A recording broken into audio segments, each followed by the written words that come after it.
It's the Ross Tucker Football Podcast. Oh, yeah, it is. But it's not just any Ross Tucker Football Podcast. It is a Wisdom Wednesday presented by DraftKings, America's #1 rated sportsbook app and DFS site. We're only 2 days away from a Spread the Word winner. That's a nice gift you guys could give me for the holidays. You could just interact with any of our social media posts that you never have before.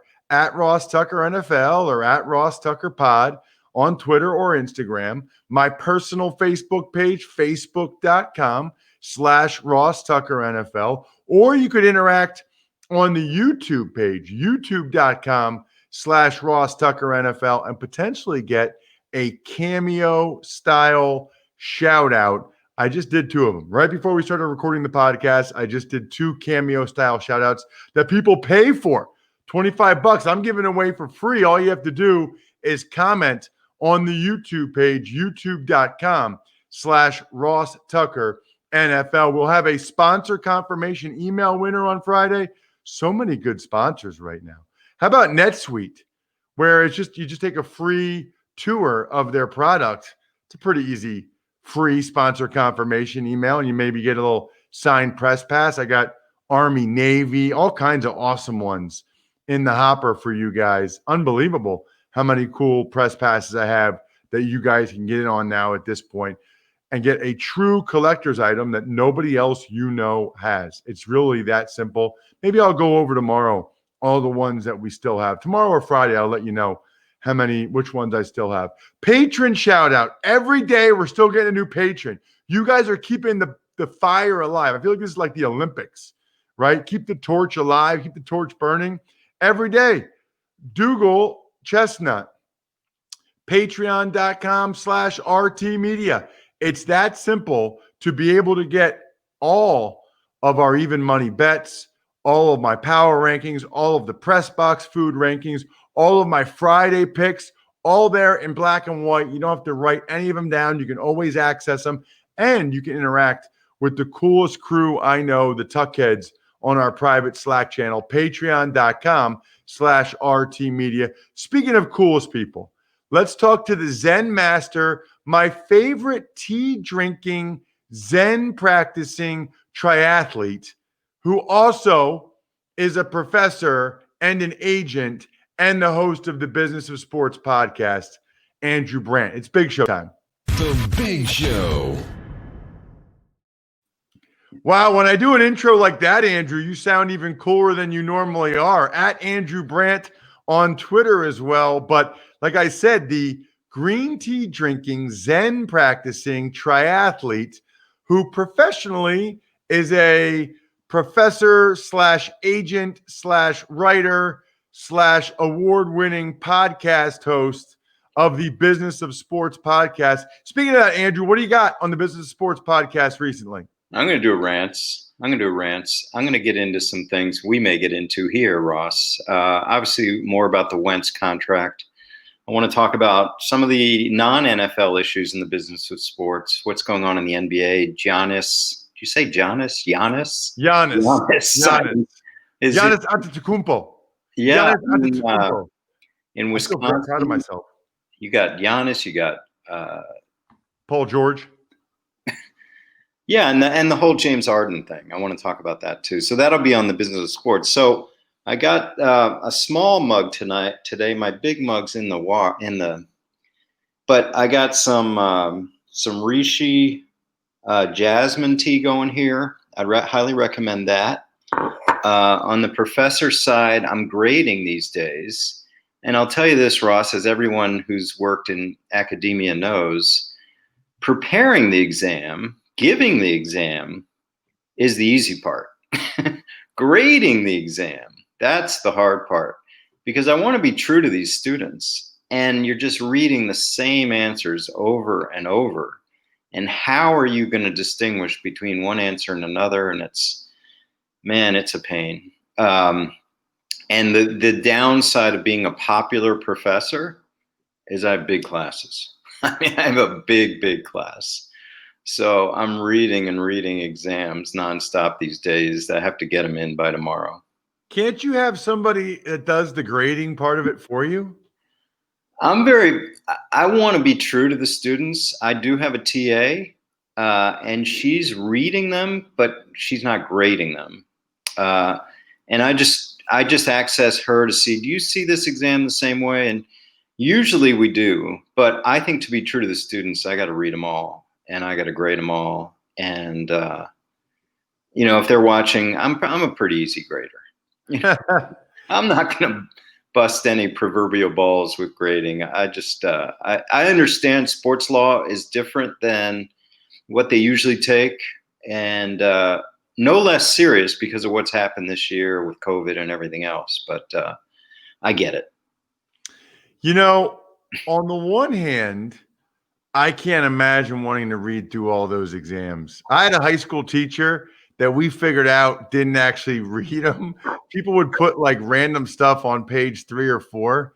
He would really just look at the first page and then like see how many pages you had. Yeah. And I didn't blame him. I mean, I wouldn't feel like reading all of them. On the other hand, though, like you put so much time into teaching them that I would want to know what they got out of it. Like I would be curious to know, like, were they listening? Like, did they really get out of it what I wanted them to get out of it? Yeah, totally. And, this was a strange semester, as everyone knows. I applaud Villanova because we did in person every week. Now, I had some students that only did online. So that was a challenge, toggling back and forth between all the people in front of me and then on Zoom. And do you hear the Zoomers? Do they hear you? Do you hear me? I am a technological Luddite, as our producer Brian knows so well, and trying to incorporate the online group with the in-person group. That's a challenge. I think that'll be a challenge next semester and for a while as we face the world we're in right now. Okay. Several things to get to. One of which is the NFL announced last night, or there were reports last night, that they are not really recommending team bubbles for the postseason.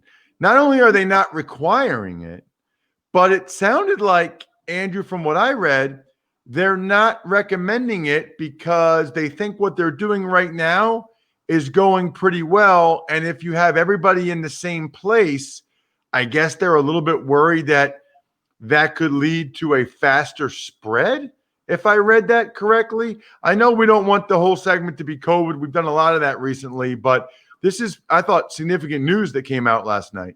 Yeah, Dr. Alan Sills, the medical director for the NFL, has been pretty clear all along. I see his weekly chats or question answer with Judy Batista of NFL.com. And yeah, he's been clear throughout this. He doesn't like bubbling. And I shouldn't say doesn't like it.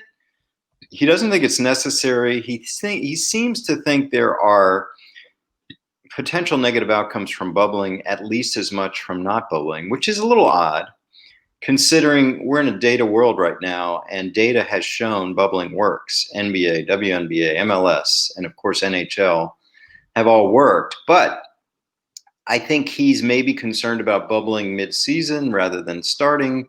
And then I saw some comments, Ross, from J.C. Treader, the head of the NFLPA, a couple weeks ago saying, yeah, taking guys away from their families, holidays, all that stuff. He wasn't on board with it. So that makes a difference when the NFLPA is not on board with it. I don't know. I'm wondering, if you ask Dr. Fauci, if you ask Sanjay Gupta, if you ask these real experts, should they bubble? I think they'd say yes. So it seems to be a negotiation issue where they don't want to go to the players because the players will ask for something. That's just the way I read these things, Ross, because to me, bubbling has worked. And especially if you're just talking about, a short time frame, not like the NBA experienced all summer. So we'll see what happens. Yeah, I think the NFLPA just doesn't want to do it. And then so the NFL is saying, well, it probably doesn't help anyway. I still wonder if there's going to be some teams that are like, hey, we got a month to try to win the Super Bowl. Like, let's all lock in. We can do this. But I get it. Look, if I had kids and stuff, I wouldn't want to be away from them for 6-7 weeks like that. So I understand it. I think a lot of these guys that are adults are saying, you know what? I can come to the facility, be here, and then go home. My wife and kids or whatever, they're not doing anything that they shouldn't be doing. So I guess I can kind of see both sides on that. I did want to get your thoughts. Oh, go ahead, Andrew. Let me add what Treader had some more comments yesterday. I think he did a conference call with DeMaurice Smith or something. I thought it was really interesting because he said this, sort of coming out of COVID, what could stay. He did talk about kind of getting the dorm aspect of training camp and those kind of things. He said that's gone. He just felt like we don't need to do that anymore. He used an example. An accountant doesn't bunk in a hotel or dorm during tax season. They go home. And it was, when you talk about NFLPA priorities, when you hear that out of the president, you're like, whoa, okay. They don't want to go to dorms. They don't want to go to hotels. They don't want to sequester at all next year, the year after. But then you get back to what I just talked about, negotiation. If the teams say, well, we traditionally do that, is that a negotiation issue? Is that something the coach and the senior player council work out? It's an interesting comment coming out of Treader. Andrew, I saw where Chris Spielman was hired to an executive position in Detroit. I liked his quote where he said, I'm not qualified to be the GM, but he's a special assistant to the CEO and the president, and he's leaving his role at Fox Sports in order to do this. I don't really have a specific question. I just wanted your reaction. Well, a couple things. I think I'm one of the first, so I'm going to pat myself on the back. One of the first team consultants hired. This was back 11 years ago with the Eagles when I left the Packers and Howie Roseman was moving from cap to personnel, and Joe Banner brought me in to consult and do contracts for a year. But there's been a lot of this. The surprise comes with what you just told me, because I didn't know that. I thought Chris Spielman was hired on a short-term basis to find the GM and coach. What you're telling me is that this is going to continue, and he's left his job. Yeah, it's a full-time role. Okay.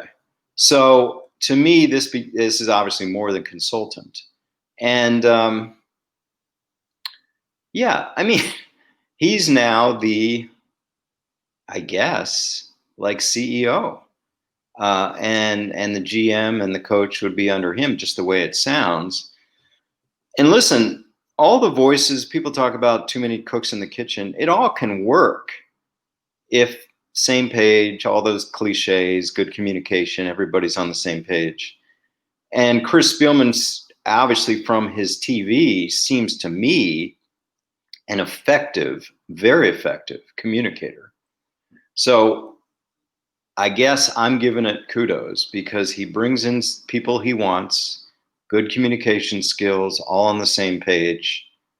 I think kudos to the Lions for realizing this is out of their depths and let them do that. Some other things I wanted to get into with you, Andrew, revolve around television.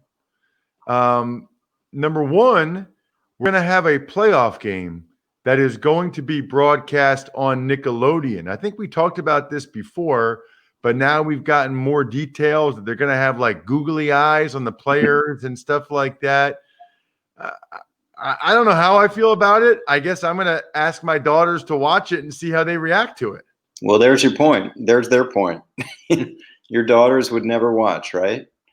And they're going to watch.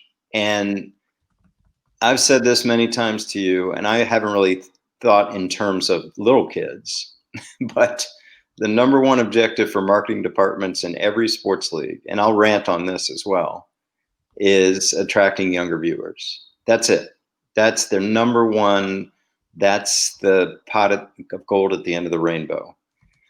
Now, this is younger than I thought, but this is a way to get them. The second part of this, Ross, is the megacast.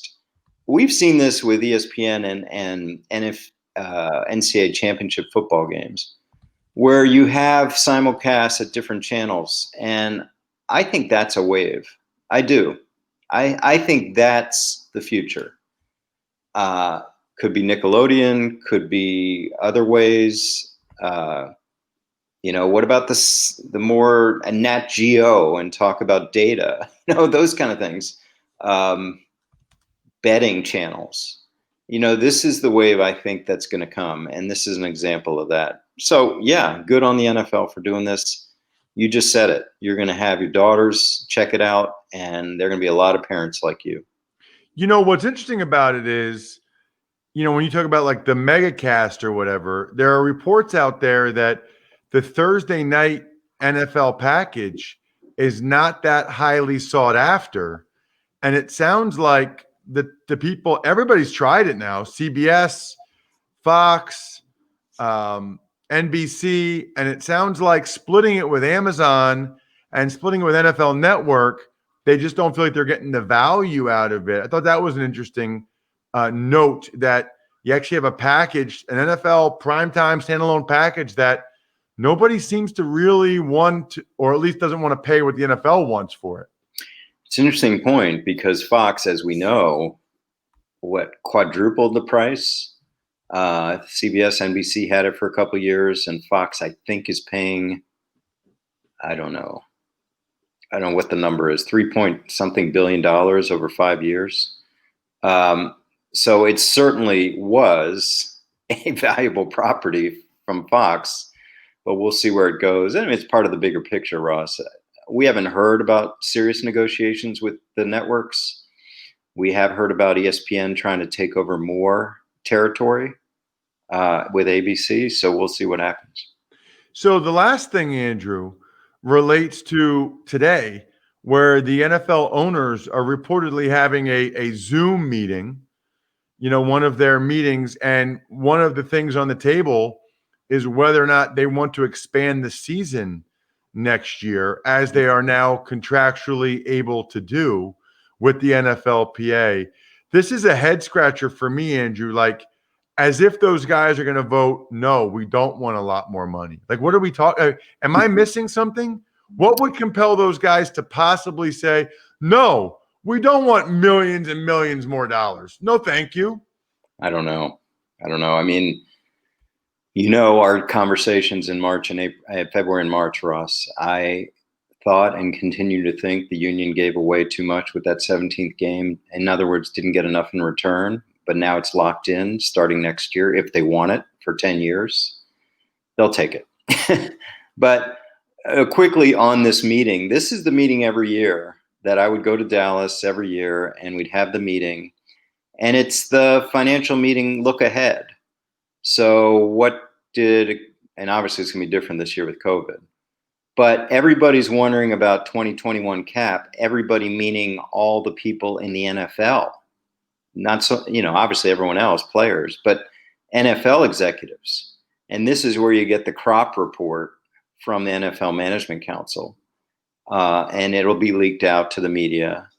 Are they thinking 190, 180, 175? How low is it going to go? How much can you steal from future years to get a cap closer to 198 next year?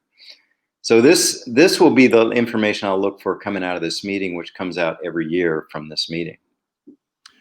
Check him out on the Business of Sports podcast. And your best bet, by the way, in addition to the Business of Sports podcast, which will be the very extended version of this with a bunch of the NBA talk, is to follow him on Twitter at Andrew Brandt, so you can see about his newsletter and his stories, MMQB, and everything he's got going on. The great Andrew Brandt. Thank you, Andrew. Thanks, Ross. Let me plug that quickly. I am doing a free newsletter right now. Don't ask me why, but I am. Andrew-Brandt.com. You can sign up. Free newsletter. Thanks, Ross. Absolutely. Thank you, Andrew. Of free. How about NetSuite? I love companies like NetSuite, okay? Stop paying for multiple systems that don't give you the information you need when you need it. you know how many QuickBooks and spreadsheets and all of that stuff. It's time to upgrade. And it's time to upgrade to NetSuite. Join the over 22,000 companies using NetSuite right now. You can save time and you can save money. My two favorite things, other than football, family, and beer. So my fourth and fifth favorite things, I guess, saving time and money. Let NetSuite show you how they'll benefit your business with a free product tour at netsuite.com/Tucker. Schedule your free product tour right now at netsuite.com/Tucker, netsuite.com/Tucker. Tuck's Takes. Hi, Ross. Let's start today. More bad news on the injury front. The Eagles, as safety Rodney McLeod and right tackle Jack Driscoll, both out for the season with knee injuries. Rodney McLeod tore his ACL again. Such a shame. He's an outstanding, outstanding young man, and he's a very good player. And this is the second time, I think, in 3 years that he's done this. So very unfortunate and not good for the Eagles because Darius Slay's in the concussion protocol. Their other corner, Avante Maddox, is going to be out for this game. They got decimated in the secondary against the Saints. And then they had a bunch of young guys starting on the offensive line at left tackle, right guard. They actually did pretty well. And I thought, okay, we're going to have the same starting group for the second time all year. Nope. So they will now have their 14th different offensive line combination, I think, in 15 games. No, 13th and 14 on Sunday. Tuck's Takes. Meanwhile, the Baltimore Ravens placed quarterback Trace McSorley on IR and activated Des Bryant from the COVID list. Well, the McSorley news is significant because now Tyler Huntley from Utah, who was on the practice squad, he's now the backup because RG3 is on IR. Now Trace McSorley on IR. He hurt his knee Monday night. Just goes to show you in the Ravens offensive system, it is not easy to stay healthy. RG3 couldn't. McSorley couldn't. Lamar Jackson is the only one that really could.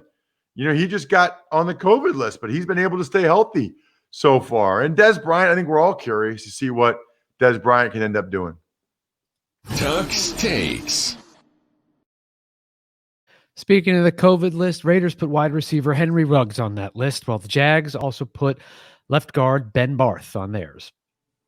Yeah, I think it's Barch, maybe. I think I shorted you a letter there, Bri. You know what's funny? Since I write these, I could really make you look bad. Like I could make fake names sometimes, or I could spell it wrong. I could really sabotage you, Bri. You could, especially with the line. I don't know all the linemen for all the teams. I mean, obviously I know the position players, but I couldn't tell you. You could have easily made up something for a lineman, and I would have no idea. So he's the guy that I think they drafted him in the 4th round, played left tackle Division III last year. He's the guy that was a tight end in Minnesota, Division III. I think St. John's maybe was the college he went to. And he was the guy that would like drink 3 of these shakes a day where he'd put like eggs and chocolate and like all kinds of stuff into a blender and chug it to try to gain weight. So he got a lot of notoriety for that. So he had been starting at left guards. He's on the COVID list. Henry Ruggs is a huge loss for the Raiders because he can't play Thursday night now. He can't play against the Chargers now. That's a big difference. Tuck's Takes. Your thoughts on what you and Andrew discussed. Chris Spielman hired in Detroit. Well, I've only talked to Chris Spielman a couple times, but that's a man's man right there. And I say that with reverence. I love the way he played the game. I love the way he approached the game. I think he's an excellent analyst. I have a tremendous amount of respect for how he approaches life.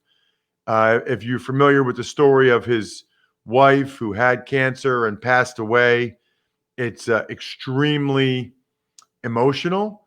And I just have so much respect for that guy. I think it's a slam dunk of a hire for the Lions. I am a little curious as to what his role will be. It sounds like he is maybe the go-between for the GM and head coach between them and the president and the owner. It's kind of like he's the, I don't want to say middleman, but he's the translator, the liaison between the two. So it's an interesting role. Frankly, that is the type of role, Bri, that I think I would be interested in, because I think it'd be hard to be like a GM without having more of that scouting background, although John Lynch has done a terrific job with it. But I do think someone that can kind of see the big picture on the business side, the football side, the forward-facing person for the organization, that's something I would entertain someday. Tuck's Takes. And finally, not a huge surprise on this one. The Jets cut their kicker, Sergio Castillo. No, I mean, you missed 3 kicks in a row, you're done. It's such a shame. You know, these guys, they live very, Andrew dropped a big word earlier. They live very itinerant lifestyles. You know that word, Bri? No. Nice. I think it means like moving from one place to another. Might not. Itinerant definition. Let me look it up.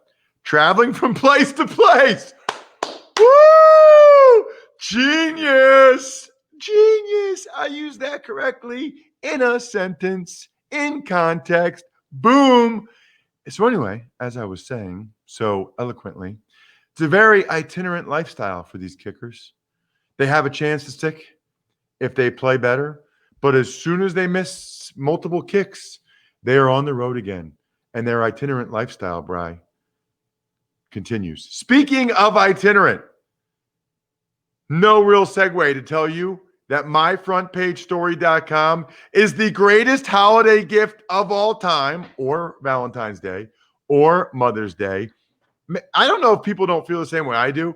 My mom has it framed. She loves it. My wife's grandma has hers framed. She loves it. Both of them hanging up in their bedrooms. Like, think about that. My mom's actually when you go right in her front door. So think about it. Myfrontpagestory.com, $49, best holiday gift I'm aware of. Let's do an email, Brian. It's been a little while. Ever wanted to ask an NFL player a question? Well, here's your chance. It's time to Ask Ross. The email address, ross@rosstucker.com. Again, ross@rosstucker.com. Whenever you just rate and review the show, or you become a patron, or you take advantage of any of our awesome sponsors, even My Front Page Story, that counts. Send it to me, ross@rosstucker.com with your question. I'll answer it. All right, today's question. Hi, Ross. Hope all is well. Love your podcast. 2 questions here. I work in Princeton now, and I'm sure that you're a big Hoagie Haven guy. What is your go-to hoagie there? Question number 2, historically speaking, the Eagles have had a lot of great linebackers. I'm sure you hear this a lot, and I don't want to get you in trouble, but why do you think the Eagles have not been able to develop these linebackers the way they used to? That is from, who is that from? That is from Zach Flaherty. Yeah, and by the way, Zach Flaherty is amazing. I love that guy. He is all over it on social media, retweeting, commenting. I've actually met Zach, I think, at the Lincoln Financial Field. Love Zach. You know, when you interact enough on social media or take advantage of enough sponsors and email questions into me that I know who you are, that's pretty cool. That means you're legit. Hoagie Haven. I always, Zach, either got the whole chicken parm, so good, chicken parm hoagie, or bacon, egg, and cheese omelet hoagie. Both of them, so good. The bread, Bri, it's so good. It's like this big. It's bigger than I can fit on the YouTube screen right here. YouTube.com/RossTuckerNFL. And both of those were delicious. Depended on the mood I was in. Gosh, now you're getting me hungry.